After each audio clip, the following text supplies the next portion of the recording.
Hey everyone, welcome back to White Sparrow Living, Luke 12:6. This is Wendy. If you're new here, welcome to our little crafting family, and I hope you'll consider subscribing by hitting that big red button down below and the little bell right next to it so you'll be notified every time a new video uploads. I hope everyone is staying safe and keeping the faith, and you're getting dressed every morning and getting ready, even though there's no place to go. If you're staying at home, maybe for a little while you're here, you can be distracted and not worry about anything at all. In today's DIY, I'm going to be doing 6 projects from Dollar Tree items and creating some modern farmhouse items for your home decor. So please comment, let me know what you think, and give it a thumbs up if you like it. So without further ado, let's get started. Oh my goodness, yes, I'm a dork.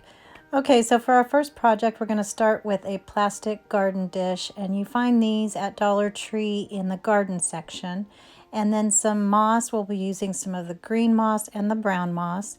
And then some rocks that you find in the craft section, and they come in those little net baggies. And then some random greeneries and succulents and some of the grassy rocks. Some Waverly chalk paint and ink. And then I'm going to be using the Silhouette Cameo 3, so some black vinyl and some transfer tape and the weeding tools. So the first thing I did is went in the backyard, and we had done some landscaping demo a while back, and so we had this pile of river rocks that I loved, and I knew I wanted to do something with them, so they'll be used for landscaping somehow. But for this project, I wanted kind of a medium-sized rock, and I wanted it to be able to stand upright but have kind of a smooth front. So I just washed it under the sink, got all the ickies off, and then I'm going to try and find something that's similar to a round rock that would have been rolled away. And you see where I'm going with this. And so I found this round rock that was pretty much the right size, but then when I painted my opening to my tomb with my black paint, I made it a little bit bigger, and so I had to find a different rock. So I'll end up changing that rock in the end. So all I did to make the opening was put some paint on my brush and then held one side of the bristles on my brush down and then rolled it around with the other side to make a semicircle. It was a little bit too perfect, and I didn't want that, so I just kind of messed with the edges and made it a little riggedy or rigidy, whatever that word would be. You know, I like to make up words. And then use some white chalk paint to give it some highlights and some depth so it looked like you could actually walk in there. So now I'm going to get my bowl ready, and I just took the sticker off, well, most of it, because it's going to be covered, and then covered the bottom with my green moss first, and then I'm going to take a little bit of the brown and put that on top of that, just to kind of knock down that green. And it took a whole bag of the green and then just a little bit of the brown. So after I got that done, I'm going to place my rock in the area that I want, and then put the other rocks to be cute for one thing, but also to weigh it down so it doesn't topple over where the rock is toward the back. So after I got them in the position that I wanted, and you can see my little round rock is a little bit too small, so we'll change that in a bit. But I just started adding my greenery and my succulents and let some of that greenery kind of hang over the edge so it wasn't all just inside of the dish.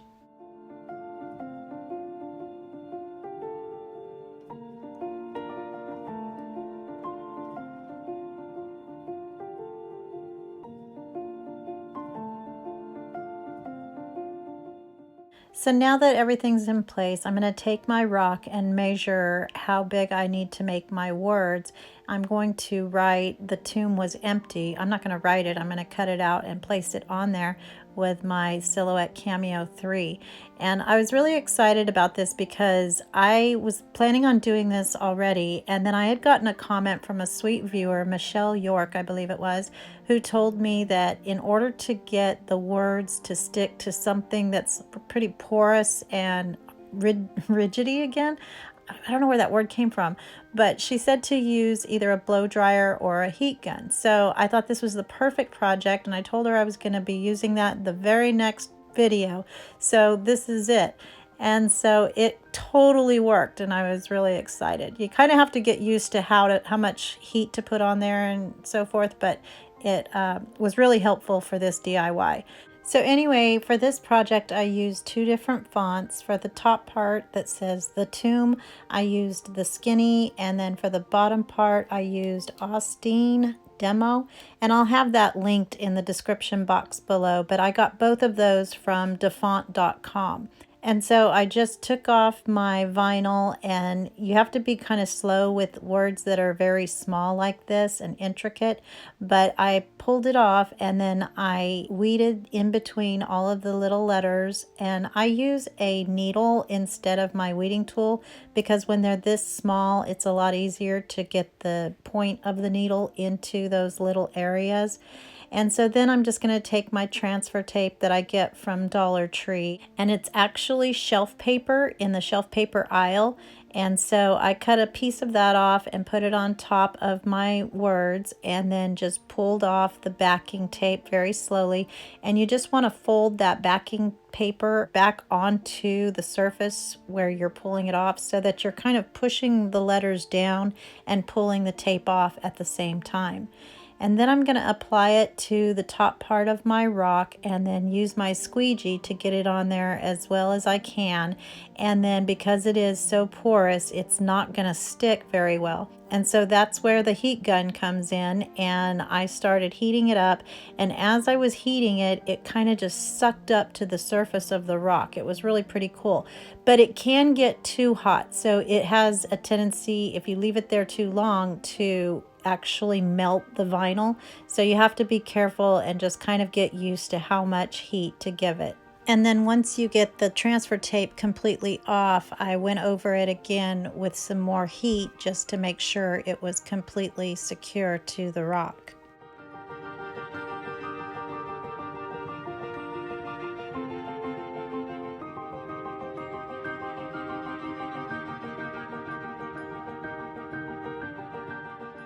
So then I just placed my tomb back into the dish, and then this was the rock that I came up with. It's not perfectly round, so I just kind of hid it behind some greenery so that you couldn't tell.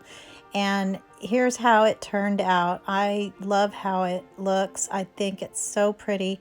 And I put my 3 crosses that I did in another DIY behind it so that when I was taking pictures of it, you could see those behind the tomb. And I think that's so pretty. I love the fact that not only is this pretty, but it has the entire Easter message in one area, and it can be pretty at the same time, and it actually only ended up costing $4 or so. So I hope you guys like this.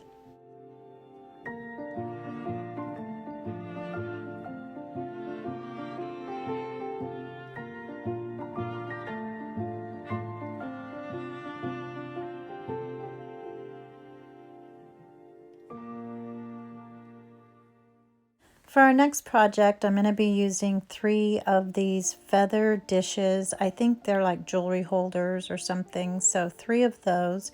And then from our scrap wood pile, I have this 1x6, which is technically 1x6, but it's really only 3/4 by 5.5.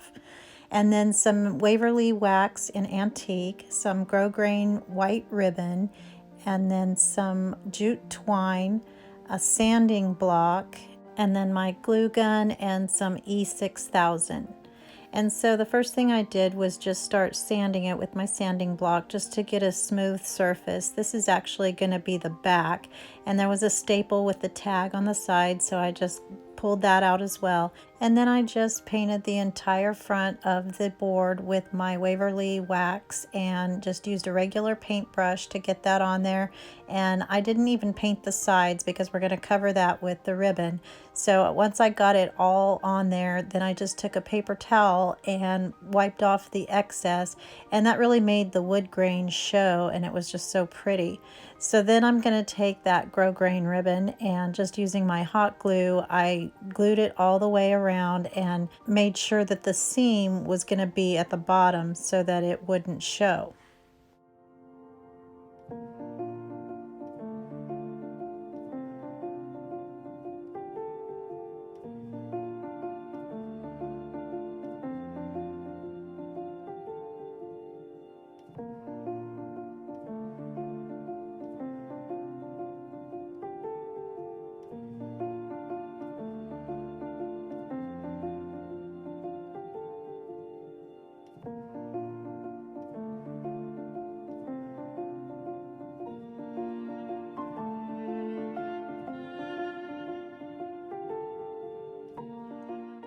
So then I took my E6000 and put it on the rim. There's a flat surface so that these can sit flat on the counter. So that was the perfect spot to adhere to the wood. And so I put my E6000 first, and then I put my hot glue so that it would hold instantly. And then the E6000 will keep it on there permanently, but it has to dry pretty much overnight. So I placed the two end ones so that I could get my middle right in the center. And instead of having to measure, this is just always the easiest way to do it, I have found. So once I got all three of those on, then I'm going to take a piece of jute twine and put that in the back with hot glue so that that can act as our hanger. And so I got it to the height that I wanted, or how low I wanted it to hang. You could also put this as a sideways piece too, so you could put your hanger on the short side if you wanted this to hang vertically. So then I just glued that on there, and then I'm going to take my Waverly white chalk paint and paint the entire back because I don't want to see that. It's not going to show, but I'd just rather paint it. So I added a little more hot glue on top of the glue that was already there just to make it more secure, because you do not want this falling down in the middle of the night and breaking, so that would be no good. So I just painted the entire back. Now when I turned it back over, I apparently don't even know my own strength, because one of the feathers was a little loose, and so I pushed down on it to get it to adhere more tightly. And when I did, I actually cracked it. And so in order to cover that, I hadn't planned on doing this, but I took some greenery and just took one little fern and tied a sweet bow with some jute twine and then glued one to each of the feathers. And I think it gave it a whole new look, and it was so pretty. And I think this just goes to show you that sometimes it takes being broken to become even better and more beautiful. And that's just a little explanation of probably what Isaiah was talking about in the Old Testament when he spoke of beauty for ashes.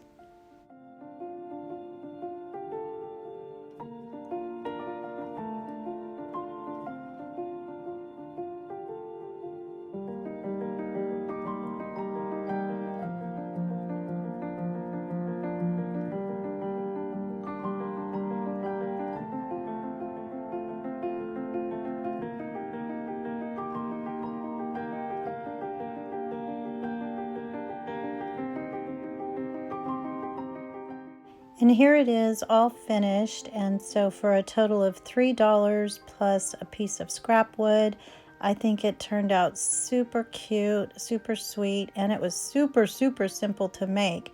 So I think this would be perfect if you're doing a wall collage that you can add as a little bit of a filler for some added texture. But I just love it, and I hope you guys like it too. So when I was looking for the rock for our first project, I came across this one that is basically a larger version of the smaller one we did earlier. And I thought that this rounded edge would be perfect to put a scripture on. And so I'm going to use that same method and go through the same process that I did with the smaller rock, and just use my black paint to make the opening. And then I'll use my white chalk paint to make it look three-dimensional.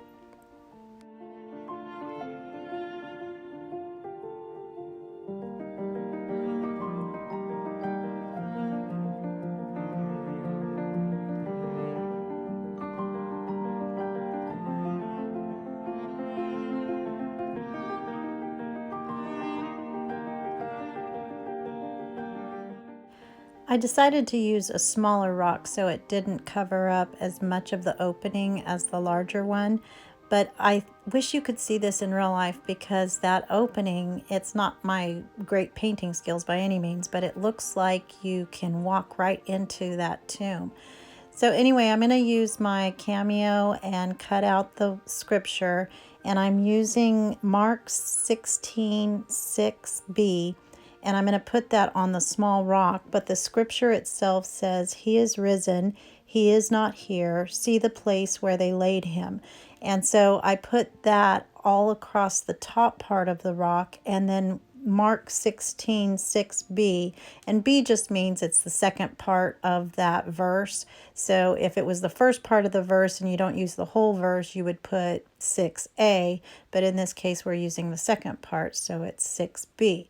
So anyway, I put that on the rollaway stone and used the same method that my friend Michelle gave me.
And here it is all done, and I think it turned out so pretty.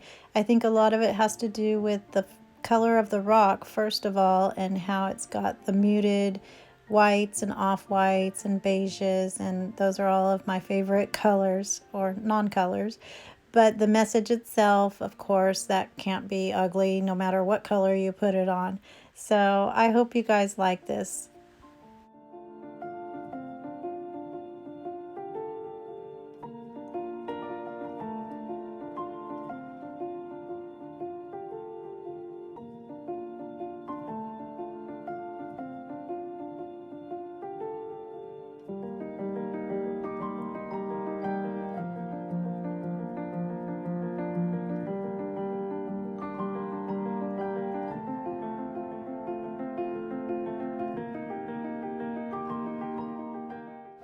For our next project, I'm going to be using one of these Dollar Tree plastic locker bins, two of these Dollar Tree rugs. These are just scraps, but I'm going to need 4 of these edges to completely cover my box.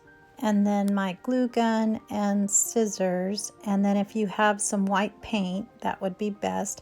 You can get these boxes at the Dollar Tree in white, but I just happen to have this one on hand, so I'm going to paint it white with my rust-oleum primer plus paint, spray paint, but just use whatever you have if you don't have a white bin.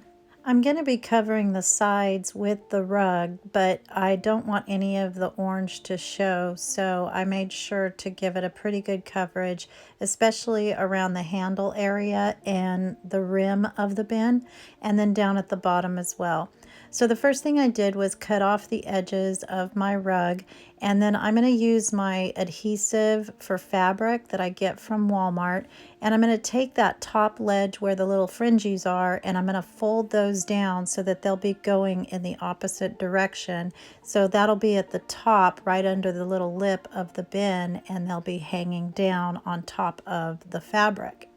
So on the first side I used the fabric adhesive, but you have to kind of hold it for a long time, and this fabric is really stiff and pretty thick, so I did end up using my hot glue to do the rest of them.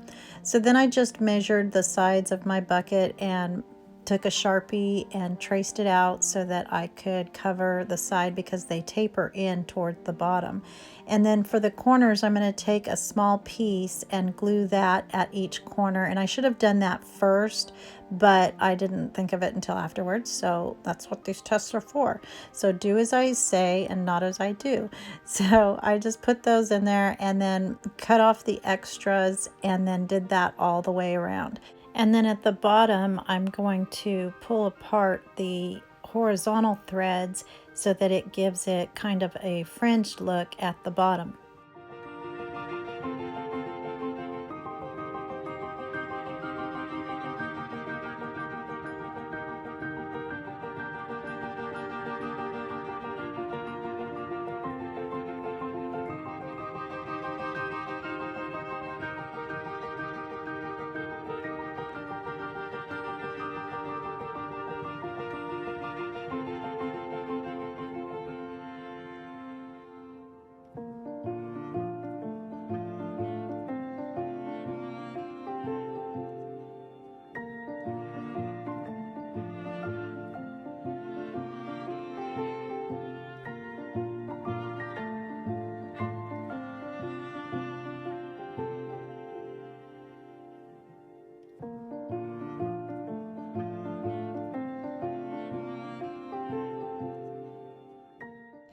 And here it is all done, and so this cost a total of $3. I just stuck some books in there and a couple of bottles with some greenery, and I love how this turned out. It's so Modern Farmhouse. I love the frayed edges and the corners, and it's pretty functional too.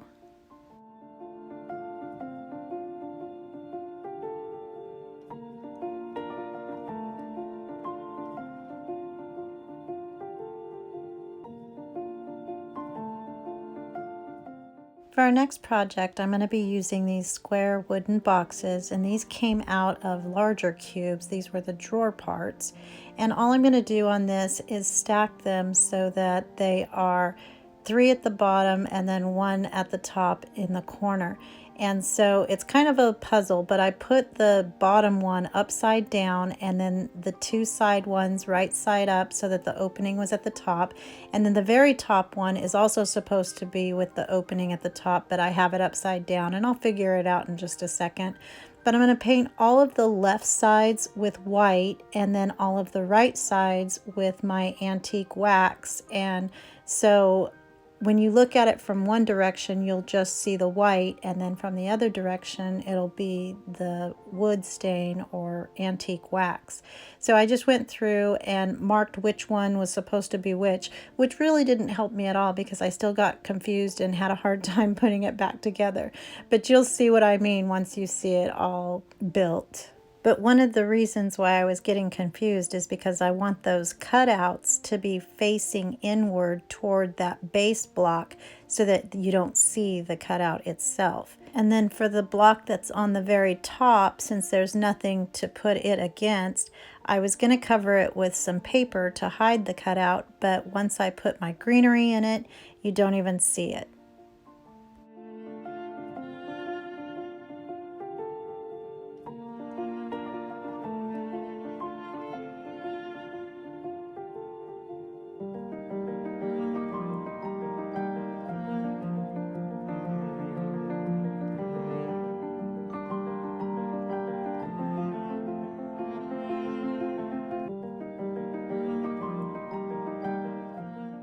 So I forgot to push record when I put this together, but it was super easy. All you had to do is put some hot glue in between each of those and glue them all together.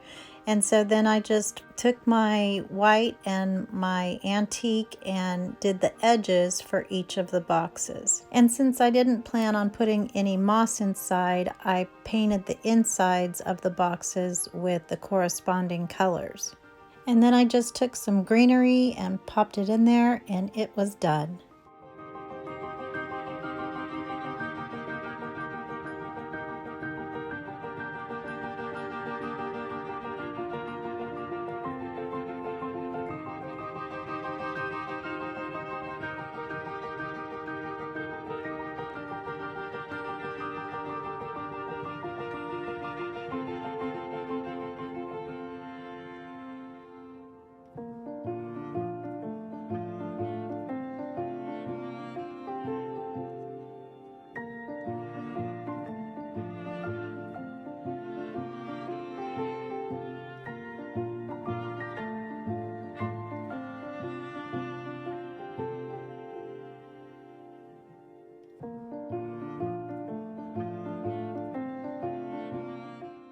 And look how cute this turned out. I love this, and it's got the fake greenery in it now, but it would be cute also with some herbs in it that you could just pull right off of the vines. And you would keep that in a pot though, obviously, because it's wood, and so the water would ruin it. But I love how this turned out, and I hope you guys like it too.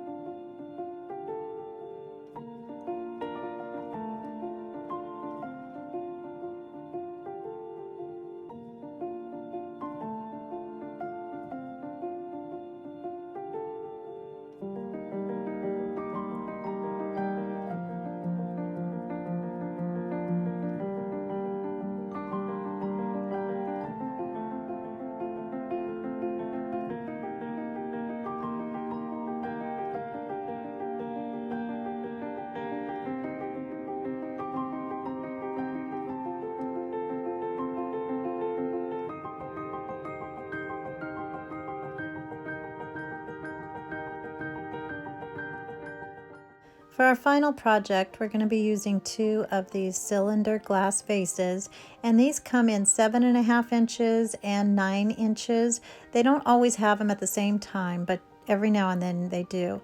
So also some Waverly Wax Antique and some Waverly White Chalk Paint, some painter's tape, some tumbling tower blocks, and you can get these that have half of the box already stained, which would make it a lot easier. But these I got from another Michelle Meacham, a sweet viewer who sent these to me. So thank you again, Michelle. Anyway, what we're going to do is tape off the bottom portion of our vases, and I just eyeballed it and went about 1/3 of the way down, and then using my painter's tape, I just made a circle all the way around, and then I'm going to use my Waverly White Chalk Paint to paint that bottom portion.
So now I'm going to make my stands, and there are literally 11 different ways to make this. And I saw my friend Kat at According to Kat make one in a recent DIY video, and I'll link her video down below. And so, but the way I did it is I took my miter saw and cut off 1/4 of an inch on 4 of the blocks, and then that way I could get a perfect cross. So I put 2 of the regular length ones end to end, and then the 2 shorter ones on the sides. So to put these together, again, I've seen it done a lot of different ways. So I tried all of them, and first of all, I started with my hot glue, and that didn't work so well. And then I used some super glue, and again, that didn't work too well. It probably would if you left it overnight, but it just wasn't getting a good grip, so I don't know if it would have stayed even if I did wait that long. But then I tried the super glue that's in a gel form from Dollar Tree, and then I coupled that with some hot glue, and that finally worked for me. If I was leaving it overnight, again, the gel would have probably worked by itself, but I didn't have that kind of time, so I used both the hot glue and the super glue gel. So once I got my crosses together and scraped off the hot glue that had seeped out with my utility knife, then I took a regular length one and put it about 1/4 of the way up on all 4 crossbars.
Now I'm going to take my antique wax and paint the entire piece, and I painted all of the top and all of the bottom, and I was real careful to make sure I got in the little nooks and crannies of the corners and just everywhere.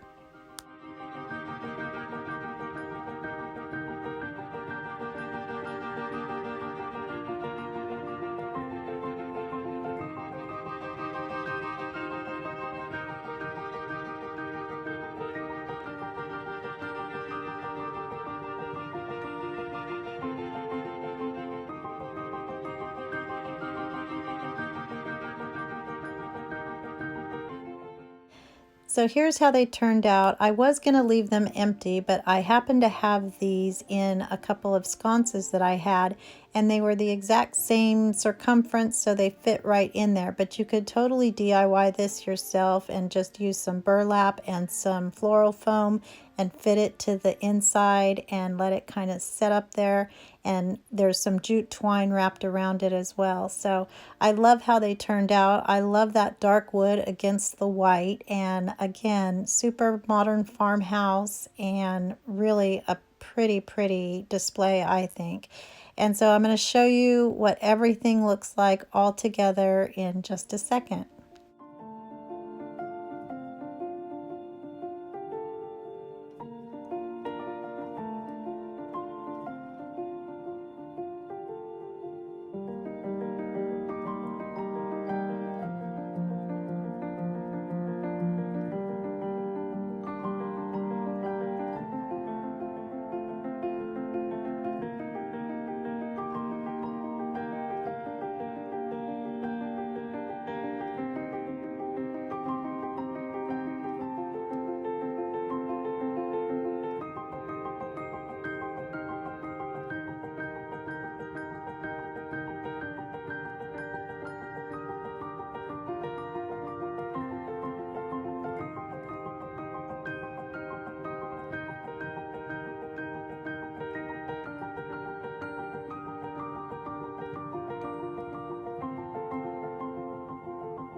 you guys enjoyed this video, and if you did, don't forget to give it a thumbs up, comment, and let me know what you think. And if you haven't already, please consider hitting that subscribe button down below. So I hope everyone has a blessed day, and remember to always be the light. Bye!